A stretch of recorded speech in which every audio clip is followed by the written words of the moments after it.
El maíz había crecido tan alto ese año que los hombres desaparecían entre las cañas y solo se sabía que estaban vivos por el ruido que hacían al caminar. Era una tarde de agosto, con el sol ya bajando y el aire espeso de calor y de tierra, cuando Remedios lo vio salir del maizal como si saliera de un sueño. Lo reconoció antes de verle la cara. Reconoció la manera de caminar, ese paso largo y un poco cansado que tenía desde siempre, ese modo de poner los pies en la tierra como quien no tiene apuro pero tampoco se detiene. Reconoció la anchura de los hombros, que los años habían cargado de algo nuevo, algo que no estaba antes. Y cuando él levantó la vista y los ojos de los dos se encontraron a través de la distancia del patio, Remedios sintió que el tiempo era una mentira muy antigua que nadie se había molestado en corregir. Habían pasado 7 años. 7 años desde la última vez que lo había visto, que no había sido una despedida sino una interrupción. Él yendo hacia la puerta, ella diciéndole algo que ahora ya no recordaba, y después el sonido de sus pasos alejándose por el camino de tierra mientras ella se quedaba parada en el umbral sin entender del todo que esa era la última imagen que iba a tener de él por mucho tiempo. Remedios, dijo él, desde el borde del patio. Y en ese nombre, en esa sola palabra, estaban los 7 años enteros. Gregorio había salido del pueblo en el otoño de hacía 7 años, cuando la violencia que venía del norte llegó finalmente a los valles y los hombres tuvieron que elegir entre irse o quedarse y enfrentar cosas que ninguno quería enfrentar. No era una guerra con uniformes ni con banderas claras. Era esa otra clase de violencia, la más vieja y la más confusa, la que nace entre vecinos y se alimenta de viejos rencores y de miedo y de hombres que encuentran en el caos una manera de tomar lo que siempre quisieron tomar. Gregorio tenía 27 años cuando se fue. Remedios tenía 24. Llevaban 3 años de amarse con esa clase de amor que no necesita anunciarse porque es visible en todo, en la manera en que dos personas se buscan con los ojos en un cuarto lleno de gente, en la manera en que el silencio entre ellos es diferente al silencio entre cualquier otro par de personas. No se habían casado todavía porque había siempre algo pendiente, alguna cosa que terminar primero. Y los dos eran de esa clase de personas que creen que el tiempo es generoso y que el mañana siempre estará ahí para recibir lo que hoy no se alcanza a hacer. Es una creencia que la vida destroza con una eficiencia particular cuando quiere hacerlo. La noche antes de que él se fuera, sentados en el banco del corredor con el frío de octubre pegándose a la piel, Gregorio le dijo que volvería. Lo dijo con la convicción de un hombre que cree lo que dice, que no está consolando sino prometiendo, y Remedios lo escuchó con esa parte de ella que quería creerle y con esa otra parte, más honda y más sabia, que sabía que las promesas son lo primero que se rompe cuando el mundo decide romperse. ¿Cuánto tiempo?, preguntó ella. El que sea necesario, dijo él. Eso no es una respuesta. Es la única que tengo. Remedios miró el campo oscuro al frente. El frío olía a lluvia próxima y a leña quemada de alguna cocina lejana. Vuelve, dijo, y no era una súplica sino una instrucción, como se le dan instrucciones a alguien en quien se confía para hacer algo importante. Vuelvo, dijo él. Los primeros meses, llegaron noticias. Escasas, irregulares, llegadas por vías improbables. Un hombre que venía de la región donde estaba Gregorio y que lo había visto en una posada, sano. Una carta corta escrita con letra apurada que tardó 2 meses en llegar y que decía poco pero que decía que estaba vivo, el rumor, llegado por terceras personas, de que se había unido a un grupo de hombres que cuidaban los pasos de montaña por donde las familias huían hacia el sur. Después, nada. Durante 2 años, nada. El silencio después de las noticias es una cosa particular. Al principio uno lo llena con explicaciones razonables. Los caminos están cortados, las cartas no llegan, la distancia es demasiada.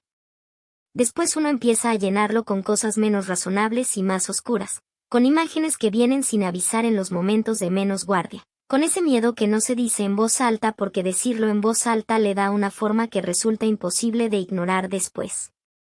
Remedios trabajó. Eso fue lo que hizo durante esos 2 años de silencio, trabajar. La huerta, los animales, la casa, los vecinos que necesitaban ayuda y que ella ayudaba porque era la manera que tenía de no quedarse quieta con sus pensamientos. Tenía a su madre, que era una mujer de pocas palabras y mucha presencia, y tenía a las 2 familias de vecinos con quienes compartía el camino, y tenía el trabajo, que es el mejor antídoto que existe contra la espera porque ocupa las manos aunque no pueda ocupar del todo la mente. Pero en las noches, cuando todo lo que podía hacerse estaba hecho y la casa quedaba en silencio, Remedios se sentaba en el mismo banco del corredor donde había estado con él la última noche, y miraba el campo oscuro, y pensaba en él con una constancia que era al mismo tiempo un acto de amor y una forma de dolor. El tercer año llegó un hombre al pueblo que venía de la región del norte y que traía consigo la clase de historias que la gente escucha con el cuerpo tenso y los ojos bajos. Habló de lo que había pasado por allá, de los caminos quemados, de los pueblos vaciados, de los hombres que habían muerto y de los que habían desaparecido, que era casi lo mismo pero con la crueldad añadida de no tener certeza. No mencionó el nombre de Gregorio. Pero mencionó el paso de montaña donde, según los últimos rumores, él había estado. Y dijo que ese paso ya no existía como antes, que habían pasado cosas ahí que era mejor no detallar. La madre de Remedios escuchó al hombre y después le sirvió agua y lo mandó a dormir en el cuarto del fondo y no dijo nada esa noche.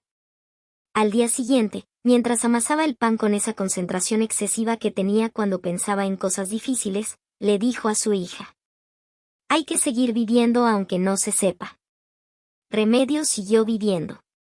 No porque no supiera, sino porque no tener certeza es una cosa extraña que cabe entre el duelo y la esperanza sin pertenecer completamente a ninguno de los dos, y en ese espacio intermedio la única opción honesta es seguir. El cuarto año, la violencia fue cediendo. No de golpe, que es como cesan las tormentas, sino despacio, como cede la fiebre, con recaídas y avances, con días mejores y días en que parecía que todo iba a empeorar de nuevo. Los caminos fueron abriéndose. Las familias que habían huido empezaron a volver, algunos enteros y algunos reducidos, algunos con historias que contaban y otros con historias que guardaban porque eran demasiado pesadas para soltarse en conversación ordinaria. Gregorio no volvió ese año. Ni el siguiente. Ni el que siguió a ese. Y sin embargo Remedios no ocupó el espacio que él había dejado. No porque se lo hubiera prometido a él, que esas promesas en los silencios no se hacen en voz alta, sino porque no podía. Porque había algo en ella que seguía orientado hacia él como se orienta una planta hacia la luz, sin razonarlo, sin elegirlo, simplemente porque era la dirección que su naturaleza había tomado y que no sabía cómo cambiar aunque hubiera querido. Hubo hombres que se interesaron. Ella los trató con la amabilidad honesta de quien no quiere hacer daño pero tampoco puede dar lo que no tiene. Uno de ellos, un hombre bueno llamado Cirilo que tenía una parcela al otro lado del río, lo entendió sin que ella tuviera que explicarlo del todo y se retiró con una dignidad que Remedios le agradeció sin palabras durante mucho tiempo. Y entonces, en el agosto del 7º año, apareció entre las cañas del maizal. Se miraron desde los 2 extremos del patio con ese silencio de los reencontros que han esperado demasiado y ya no saben cómo empezar. Remedios no corrió hacia él. Eso le sorprendió a ella misma, que no corriera. Que en cambio se quedara parada donde estaba, con las manos a los costados y los ojos fijos en él, como si necesitara unos segundos más para terminar de creer que era real y no una de las imágenes que la mente fabrica cuando lleva demasiado tiempo esperando algo. Gregorio tampoco se movió de inmediato. La miraba con una expresión que Remedios no le conocía, algo más hondo y más gastado que la expresión que había tenido cuando se fue, como si los 7 años le hubieran añadido capas que no se quitaban fácilmente. Fue él quien caminó primero. Cruzó el patio con ese paso que ella había reconocido antes que su cara, y cuando llegó frente a ella se detuvo a 1 metro, 2 metros, la distancia de quien no está seguro del recibimiento que merece. «¿Estás aquí?», dijo Remedios. «Estoy aquí». «¿Tardaste?» «Sí». «¿Estás bien?» Gregorio la miró un momento antes de responder. «Estoy vivo», dijo. «Eso es lo que puedo decir con certeza». Remedios extendió la mano y la apoyó en su pecho, sobre el corazón, sintiendo el latido regular y fuerte debajo de la tela. Era un gesto que había hecho muchas veces antes, en otra vida, y que ahora era al mismo tiempo el mismo gesto y uno completamente nuevo. «Sí», dijo ella. estás vivo. Y los dos se quedaron así un momento, con su mano en su pecho y el maizal detrás de él y el sol cayendo sobre el valle, en el primer silencio tranquilo que habían compartido en 7 años. No fue una reunión fácil. Las reuniones que han esperado demasiado nunca lo son, porque el tiempo no guarda a las personas en el mismo lugar donde las dejó, sino que las va moviendo. Y cuando dos personas se reencuentran después de mucho tiempo, lo que se reencuentran son versiones que tienen que aprenderse de nuevo. Gregorio tenía marcas que no tenía antes. Algunas visibles, una cicatriz que le cruzaba el antebrazo izquierdo, unos años de más en la cara, el cabello que empezaba a tener gris en las sienes. Otras no visibles pero igualmente presentes, un silencio que a veces caía encima de él de repente, como si se ausentara sin moverse, una tendencia a sentarse siempre de cara a la puerta, ciertos ruidos que lo ponían tenso de una manera que desaparecía rápido pero que Remedios notaba porque había aprendido a leer cada milímetro de él. Los primeros días habló poco. Se instaló en el cuarto que la madre de Remedios le ofreció sin hacer preguntas. Trabajó en la huerta con esa concentración excesiva de quien necesita tener las manos ocupadas. Comió lo que le pusieron y durmió lo que pudo, que no era mucho a juzgar por las ojeras. Remedios no lo presionó.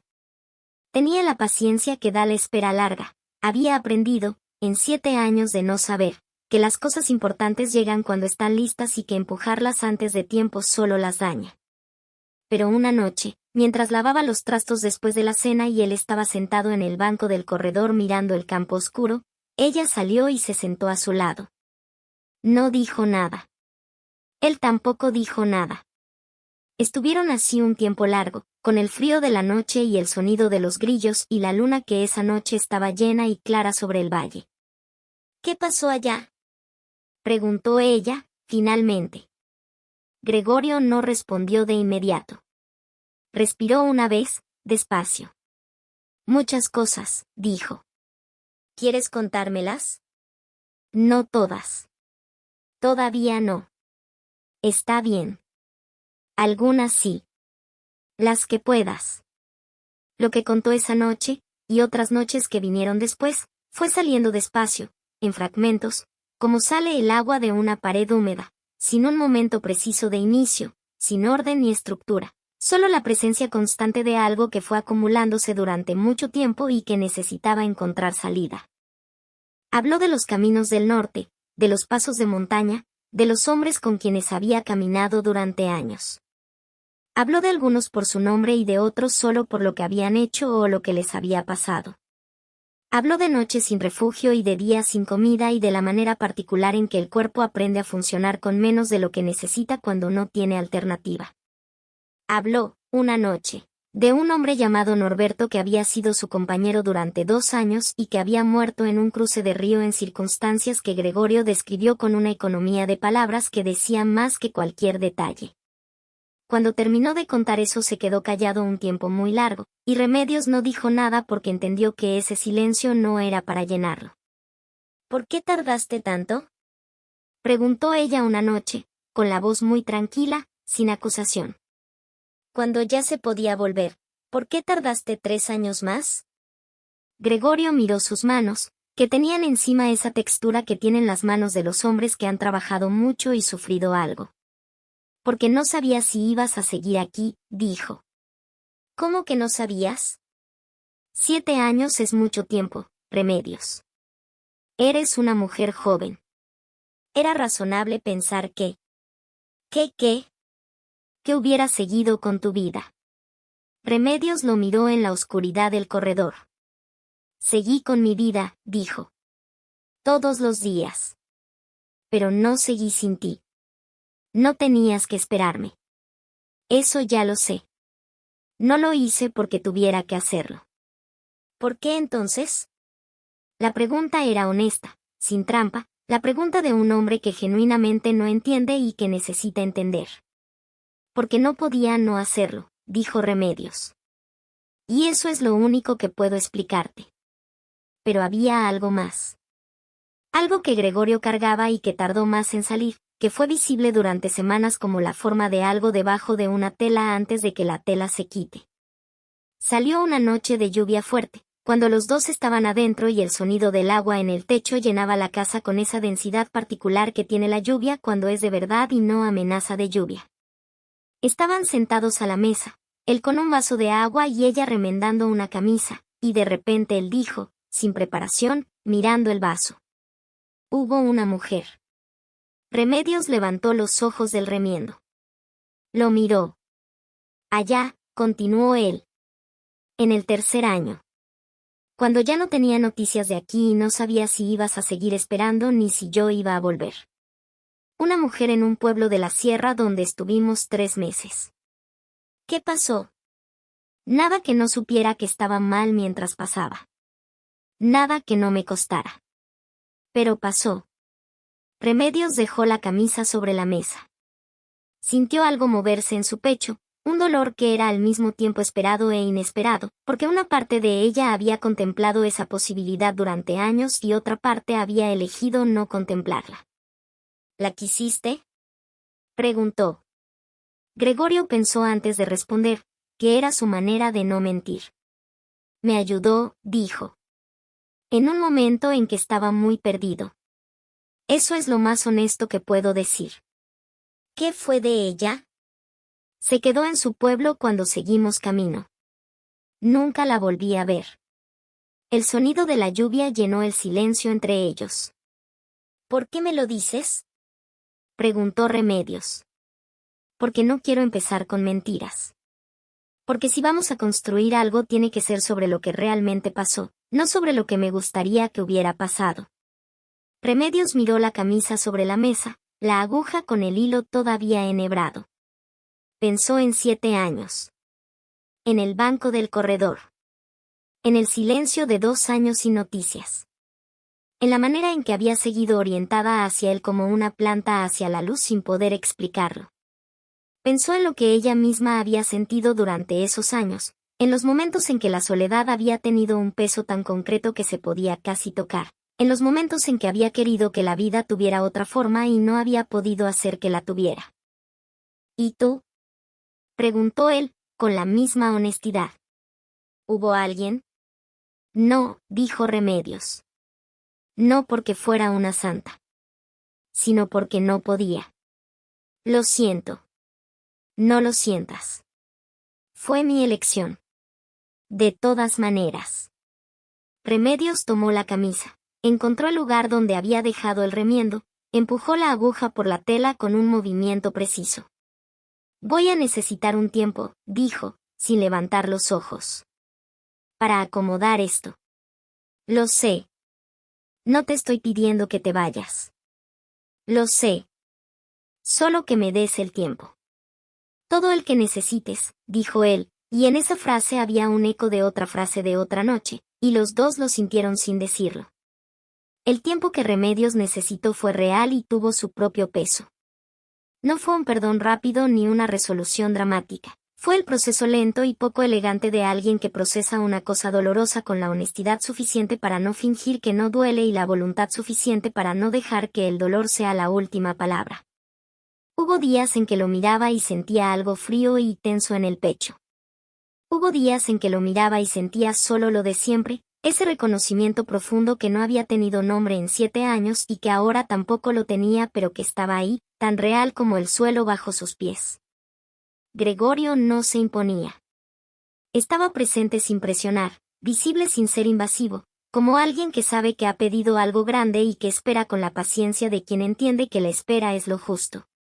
Trabajaron juntos en la huerta, en la reparación del muro que se había caído con las lluvias, en las labores ordinarias de la casa y el campo. Había en ese trabajo compartido una comunicación que no necesitaba palabras, un reaprendizaje mutuo que fue construyéndose en los gestos pequeños, él alcanzándole la herramienta antes de que ella la pidiera, ella dejando el café listo cuando él llegaba de los campos, los dos ajustando sin hablar el ritmo del día para que cupieran los dos. La madre de Remedios los miraba con esa expresión suya de quien sabe más de lo que dice. Un día, mientras pelaban maíz en el corredor, le dijo a su hija: «Es el mismo». «No es el mismo», dijo Remedios. «No. Pero es el mismo. Tú me entiendes». Remedios entendía. Había una diferencia entre cambiar y dejar de ser, y Gregorio había cambiado sin dejar de ser. Eso era lo que la madre quería decir y eso era lo que Remedios había estado entendiendo despacio. En los días de trabajo compartido y en las noches del corredor y en los momentos pequeños que son los que forman en realidad la sustancia de las personas. Una tarde de octubre, casi 2 meses después de su regreso, Remedios lo encontró sentado en el borde del campo, mirando el valle que se extendía abajo con ese azul suave que tienen los valles al atardecer cuando el aire está limpio. Se sentó a su lado sin decir nada. Estuvieron así un tiempo. El sol iba bajando y los colores del valle iban cambiando, del verde al dorado al naranja suave, con esa lentitud del atardecer que parece que va a durar pero que siempre termina más rápido de lo que uno quisiera. ¿En qué piensas?, preguntó Remedios. En que no sabía si iba a volver a ver esto, dijo Gregorio. Este valle. Esta luz. Hubo momentos allá en que lo pensaba y me parecía algo que pertenecía a otro mundo, a otra vida. ¿Y ahora? Ahora estoy aquí y no termino de creerlo del todo. Remedios miró el valle. Lo conocía desde que tenía memoria, cada cerro, cada curva del río, cada árbol en su lugar. Era la misma vista de siempre y sin embargo esa tarde, vista desde ese borde, al lado de él, tenía algo diferente. Gregorio, dijo. Dime. Lo que me contaste. Sobre la mujer. Él esperó, sin hablar. Ya lo acomodé, dijo ella. ¿Cómo? No sé exactamente cómo. Pero ya está acomodado. ¿Y qué significa eso? Remedios pensó en cómo decirlo. Significa que entiendo que los 7 años que viviste allá no son menos reales que los 7 años que viví yo aquí. Que le pasaron cosas a un hombre solo en circunstancias que yo no puedo entender del todo porque no las viví. Y que ese hombre es el mismo que está sentado aquí conmigo ahora, mirando el mismo valle que siempre hemos mirado. Gregorio la miraba. ¿Me estás perdonando?, preguntó. No tengo nada que perdonarte, dijo Remedios. Eso sería pretender que tenías una deuda conmigo, y no la tenías. Te fuiste libre y volviste libre. Lo que hubo entre nosotros antes de que te fueras no era una cadena. Para mí sí era algo, dijo él. Para mí también. Pero los sentimientos no son contratos. No te obligaban a nada que no pudieras sostener solo y a distancia durante 7 años. Yo nunca dejé de. Lo sé, dijo Remedios. Yo tampoco. Eso es lo único que importa ahora.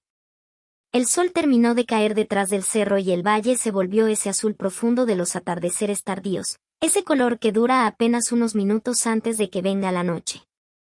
¿Qué quieres hacer?, preguntó Gregorio. Con todo esto. Con nosotros. Remedios lo miró. Tenía en la cara esa expresión que él había guardado en la memoria durante 7 años, en los momentos más oscuros, cuando necesitaba recordar por qué seguir, los ojos directos, la boca con esa línea suave que tenía cuando estaba pensando algo serio, la manera en que la luz del atardecer le caía sobre la cara como si le perteneciera. Quiero que no desperdiciemos más tiempo, dijo ella. Ya desperdiciamos suficiente. Se casaron antes de que terminara el año. Sin ceremonia grande, sin invitados de lejos, con los vecinos del camino y la madre de Remedios y el cura del pueblo que los conocía a los dos desde niños y que ofició con la brevedad de quien entiende que los trámites no son el centro de la cosa. Fue una mañana fría de diciembre, con el cielo color ceniza y la tierra dura de escarcha, y Remedios pensó mientras caminaba hacia la iglesia que no había imaginado así ese día cuando lo había imaginado antes, años atrás, cuando todavía era joven de una manera diferente a como era joven ahora. Lo había imaginado más cálido, más luminoso, más parecido a los días fáciles. Pero había algo en esa mañana gris y fría que le parecía, mirándola bien, completamente honesta. Porque la vida que los dos habían vivido no había sido cálida ni luminosa sino exactamente así, dura y fría y real, con sus propias formas de belleza que no eran las formas fáciles pero que eran las únicas que les pertenecían. Gregorio le esperaba en la puerta de la iglesia con el sombrero en las manos y esa expresión suya de los momentos importantes, seria y abierta al mismo tiempo.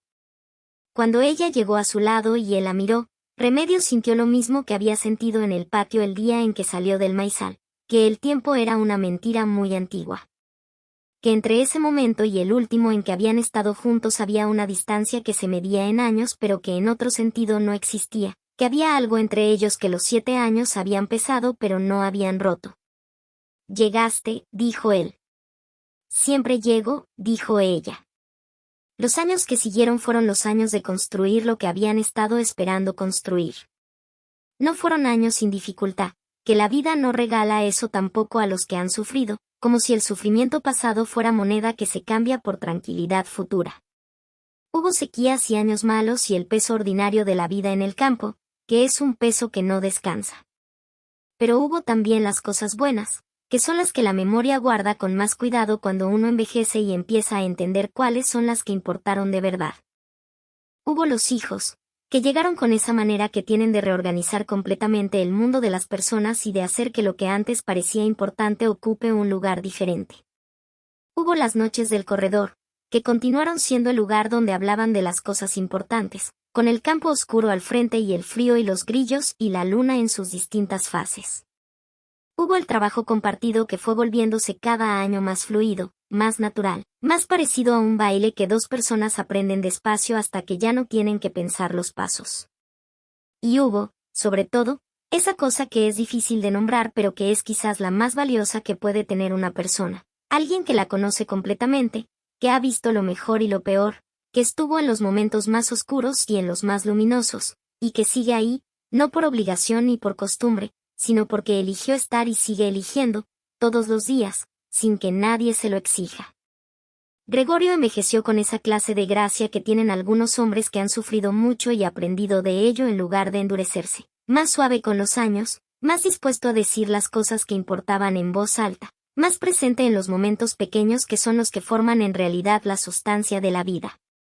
Remedios envejeció con la serenidad de quien llegó a un lugar que buscó durante mucho tiempo y que aprendió a quedarse en él sin darlo por garantizado, sin olvidar lo que costó llegar. Una tarde, muchos años después, cuando los hijos ya eran grandes y la casa tenía el silencio particular de las casas que han sido muy llenas y ahora están llenas de otra manera, Gregorio y Remedios estaban sentados en el banco del corredor. El mismo banco de siempre, que habían tenido que cambiar 2 veces pero que seguía siendo el mismo lugar, mirando el mismo campo que había estado ahí antes que ellos y que estaría ahí después. Era octubre. El maizal estaba alto otra vez, como todos los años en esa época. El sol caía oblicuo sobre el valle con esa luz particular del otoño, esa luz que tiene algo de despedida pero también algo de completud, como la luz de las cosas que han llegado a lo que debían ser. ¿En qué piensas?, preguntó Gregorio. Era la misma pregunta que ella le había hecho a él, años atrás, sentados en el borde del campo mirando el atardecer. Él lo recordaba. Ella lo sabía. «¿En qué estás aquí?», dijo Remedios. «Aquí estoy. Todos estos años. Todos estos años». Remedios miró el maizal. Pensó en la tarde en que él había salido de entre las cañas como saliendo de un sueño. Pensó en los 7 años anteriores. Pensó en el banco donde estaba sentada, en el frío de aquel octubre lejano, en la voz de él diciendo vuelvo con la convicción de un hombre que cree lo que dice. «Cumpliste», dijo ella. «Tardé», dijo él. «Sí. Pero cumpliste». El sol terminó de caer. El valle se fue llenando de ese azul suave del atardecer, el mismo de siempre, el que habían visto juntos y separados y juntos de nuevo durante todos esos años. El maizal se movió un poco con el viento, con ese ruido que tiene el maíz cuando el aire lo mueve, un ruido que a Remedios le había parecido siempre el sonido más honesto del campo. Gregorio extendió la mano y ella puso la suya encima, como lo había puesto sobre su pecho aquel día en el patio, sintiendo el calor y el peso y la presencia real de algo que había esperado mucho tiempo y que estaba ahí, completamente, sin ningún lugar a donde ir. Afuera, el campo se oscureció despacio. Adentro, la lámpara esperaba ser encendida. Y los dos se quedaron ahí un poco más, en ese último minuto de luz, en el banco del corredor, con el valle abajo y el cielo arriba y los años entre ellos como algo que no pesa sino que sostiene. Que es la única manera en que el tiempo merece ser cargado.